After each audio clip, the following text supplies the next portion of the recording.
Colonel Thompson found out he was going to be the Task Force Commander Kandahar for 08, 09 for about an 11-month tour, and he asked me if I'd stay on with him. For the full 11 and months. He said, "Yeah," and he said, "Could you come overseas with me and be my SIG there?" And so I said, "Of course, yes." I mean, that was an opportunity that I wanted to take. Mike Baxter and I had been training together at 2 SIGs to go do the operator thing, and Mike went and I went to Afghanistan. And I got onto 99 Attack. Great team of guys from the Royal Canadian Regiment.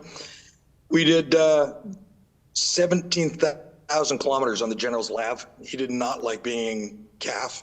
Oh wow. He did not like Kandahar Airfield. He did not like. He was not an administrative leader. He was a lead from the front kind of guy. Right. And so we were out all the time with the troops. To the point that, he was in an IED incident on a foot patrol. Like he was a lead from the front man. I have a lot of time for General Thompson, and I've been fortunate to have a relationship with him all the way up to today. So I did the 11 months. We had some incidents on that tour. I stood on a big IED that failed to detonate. It low ordered and didn't go off. Ooh. We had a lot of close calls. As I said, there was a night foot patrol, and the general was we were with ANA, and they triggered an IED, and so we had some crazy times. Got to call in some medevacs and 9-liners, and I saw the whole province of Kandahar from one side to the other. Oh wow. It was a great tour, and when I came back, I heard from 2 SIGs that.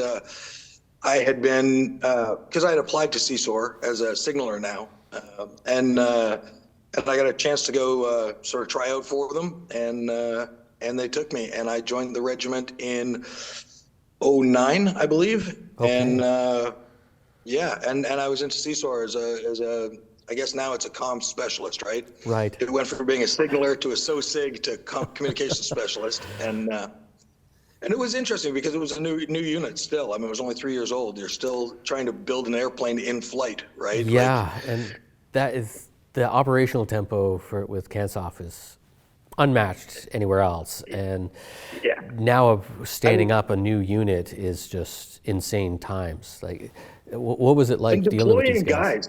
Guys were going out the door, and we were, you start with Green Army equipment, and then immediately you've got to start trying to figure out how to make this stuff lighter, faster, more efficient, how to be able to, handle satellite communications from austere environments and stuff. And so that was really cool. I mean, because you've got a bit of a carte blanche to get online, research, figure out what works, what doesn't work, and what's available commercial off the shelf that we could start picking up and trying. And it was really exciting.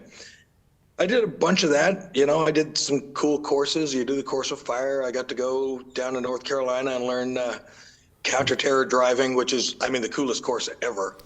They give you a cop car and teach you how to pit out other cars and and stuff. It was great. And then about 2011, CSOR was standing up a village stabilization operation down in Panjwai, which in 2011 was probably about the ugliest part of Afghanistan you could go to. And I fought hard to get on that team. I really put to get on, and I was with the companies. I was out with the SOCs at that point, and I got on with 3 SOC, and I was selected to go over as the signaler, so 1 of 1. So you're the only SIG, and it was into a very austere environment in the village of Zangabad, near the village of Zangabad in Panjwai, and it was a combined team of U.S. ODA, so Green Berets, and our team of CSOR operators, an INTOP, a SIG, and a medic. Okay. And we the intention, of course, is that sort of going in and securing and stabilizing an area, and then building up a local militia to maintain that security. Our experience with the indigenous people was probably that they were not going to be able to hold it on their own, or that, teaching them was not as easy as it has been in, say, places like Niger, where we've gone and dealt with established militaries. Right. These were civilians, and so much of the tour wound up sort of being patrolling and securing and trying to stabilize the area. And I did a lot of that. We were out every second day on foot patrol with 8 to 10 guys and a dog. We got into some ticks, some gunfights and stuff. When we went out on April 2nd, which was my 42nd birthday, we went out that morning and we went to check a village and tried to secure it, just a presence patrol. Right. We cleared through on the route in, and we found 2 IEDs and we blew them both in place. And then went into the village, and on our way out of the village, we were leaving, and we got some intel from a source that 2 guys were running up to the top of a high feature behind us on our way out, and that they might have a long, heavy weapon. So we turned around to head back, and in heading back, our dog handler triggered an IED, stepped on a pressure plate. He was a contractor from a company called American Canine, Bobby Eldridge, amazing guy. The blast went off, and I was only about 6 feet off his shoulder. And I don't remember a ton. I remember smoke and flame coming up beside my head and this incredible noise. And then I don't remember much. I came to a few minutes later, and I remember trying to get off the X.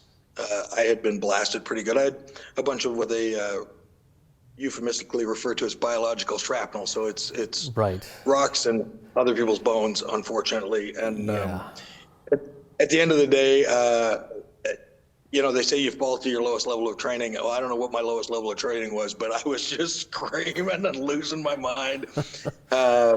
Got comms back up, and the poor guy on the other end, I just was hollering to this poor guy at Joint Special Operations Command, Task Force Command. He finally calmed me down enough, and we got a medevac in. Got Bobby had been treated. We got him to an HLZ, and at that point, we evac'd 3 of us plus the dog. She had survived the blast, but she was badly wounded, and we were evac to the Roll 3 in Kandahar, where they started to pick stuff out of me and then treat Bobby. Obviously, he suffered. He lost both his legs, double traumatic blast amputation. So that was my 41st birthday. Happy birthday in the Roll 3 hospital. Yeah. We don't do fireworks for my birthday anymore. It's probably a good idea. But right? we're going to take this moment real quick just to have a quick break. And when we return, we'll talk to Toby some more about his 42nd birthday in Afghanistan.